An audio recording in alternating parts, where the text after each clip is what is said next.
Hello everyone, কি অবস্থা সবার? সুতরাং ভিডিওর থাম্বনেল থেকে নিশ্চয়ই বুঝতে পারছেন ভিডিওর কোন টপিক নিয়ে হতে চলেছে, তাই না? সুতরাং আমরা যখন একটা নতুন ইউটিউব চ্যানেল ক্রিয়েট করি তখন কিন্তু আমরা অনেক স্বপ্নের সাথে কিন্তু ইউটিউবে ভিডিও আপলোড করি, তাই না? তো বন্ধুরা, এখন যদি আপনাকে আমি বলি আপনার চ্যানেলটা মনিটাইজেশন হবে না, তাহলে আপনার কেমন লাগবে? আপনার মনটা কাছের মধ্যে মুসলমান হয়ে যাবে, ঠিক আছে?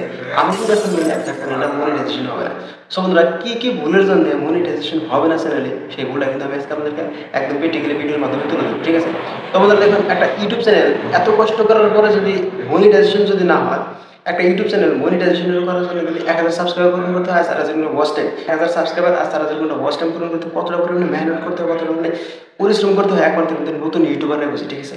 এতটা পরিমাণে কষ্ট করার পরে যদি আপনার চ্যানেলটা যদি মনিটাইজেশন না হয়, তাহলে কেমনটা লাগে? সামান্য ছোটো ছোটো ভুলের জন্য কিন্তু ইউটিউব চ্যানেল মনিটাইজ থেকে বাতিল করে দেওয়া হয়, তাই না? তো বন্ধুরা, সেই ভুলটাই কিন্তু আমি আজকে আপনাদের একদম ভিডিওর মাধ্যমে তুলে দেবো। একদম কিন্তু শুধু ভিডিওটা ধরে আগে দেখুন, 5 মিনিটের একটা ভিডিও হবে, সেই ভুলগুলো কিন্তু আপনি শুধরে নিতে পারবেন, ঠিক আছে? পরবর্তীতে কিন্তু কোনো ধরনের টেনশন করতে হবে না, কোনো ধরনের চিন্তা ভাবনা কিন্তু করতে হবে না মনিটাইজেশন নিয়ে, তাই না? তো বন্ধুরা দেখুন, 1 নাম্বার সেটিংস আছে মিস ইনফরমেশন। বন্ধুরা, 1 নাম্বার সেটিংস আছে মিস ইনফরমেশন। মিস ইনফরমেশন মানে কি? মিস ইনফরমেশন মানে হচ্ছে যে আপনি মিস কোনো ইনফরমেশন দিচ্ছেন, পাবলিককে ভুলভাল কিছু বুঝিয়ে দিচ্ছেন, তাই না? তো সেটা হচ্ছে যে miss information. 2 number settings, 2 number settings হচ্ছে কি? 2 নাম্বার সেটিংস হচ্ছে ক্লিকবেট থাম্বনেল। বন্ধুরা, ক্লিকবেট থাম্বনেল আসলে কি? বন্ধুরা দেখুন, আমরা যখন একটা ভিডিও আপলোড করি, ভিডিওর ভিতরে একরকম থাম্বনেলে আরেক রকম, তাই না? তো সেটা হচ্ছে যে ক্লিকবেট থাম্বনেল। তো এই ভুলটা আপনি কখনোই করবেন না। ক্লিকবেট থাম্বনেল যদি আপনি ভিডিওর মধ্যে যদি ইউজ করেন, তাহলে কিন্তু আপনার মনিটাইজেশন পাওয়াটা কিন্তু একদম ইম্পসিবল হয়ে যাবে, ঠিক আছে? 3 নাম্বার সেটিংস কি? বন্ধুরা, 3 নাম্বার সেটিংস হচ্ছে যে এক্সটার্নাল ভিউজ। বন্ধুরা, এক্সটার্নাল ভিউজ মানে কি? আমরা যখন একটা নতুন ইউটিউব চ্যানেল ক্রিয়েট করি, অনেক বন্ধু-বান্ধব, আমাদের বন্ধু-বান্ধব যত আছে তাদের মেসেজে, হোয়াটসঅ্যাপে মেসেঞ্জারে যত পারি তত কিন্তু আমরা লিঙ্ক শেয়ার করে থাকি চ্যানেলের, ঠিক আছে? আমরা বলি যে আমি একটা চ্যানেল ক্রিয়েট করছি, ভাই আমি তোর চ্যানেলের লিঙ্কটা দিই, তুই আমার চ্যানেলটা সাবস্ক্রাইব করে দে, ঠিক আছে?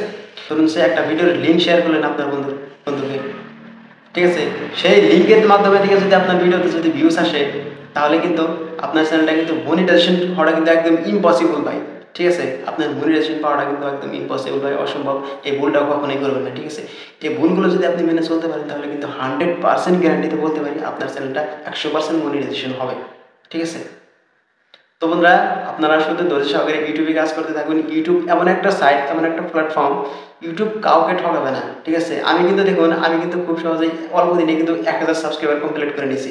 অনেক নতুন কন্টেন্ট ক্রিয়েটররা আছে যে 1 বছরের মধ্যে কিন্তু 1000 সাবস্ক্রাইবার আর 4000 ঘন্টা ওয়াচ টাইম পূরণ করতে পারতেছে না, ঠিক আছে? তো বন্ধুরা দেখুন, আমরা যখন একটা নতুন ইউটিউব চ্যানেল ক্রিয়েট করি, আমরা নতুন ইউটিউব চ্যানেল ক্রিয়েট করার পরে আমরা যখন ফার্স্টে যখন আমরা 15টা 20টা ভিডিও আপলোড করি, তারপরে কিন্তু ভিউজ আসে না। নতুন ইউটিউব চ্যানেলে কীরকম করে ভিউজ আসে সেটা তো আমরা সবাই ভালোভাবে জানি। 20টা 15টা 10টা 5টা এরকম করে কিন্তু ভিউজ আসে। তো বন্ধুরা, সেরকম করে ভিউজ আসার জন্যই আমরা ডিমোটিভেট হয়ে ইউটিউব ছেড়ে চলে যাই, ঠিক আছে? আমরা ডিমোটিভেট হয়ে ইউটিউব ছেড়ে চলে যাই। কেননা ইউটিউবে ভিউজ আসতেছে না।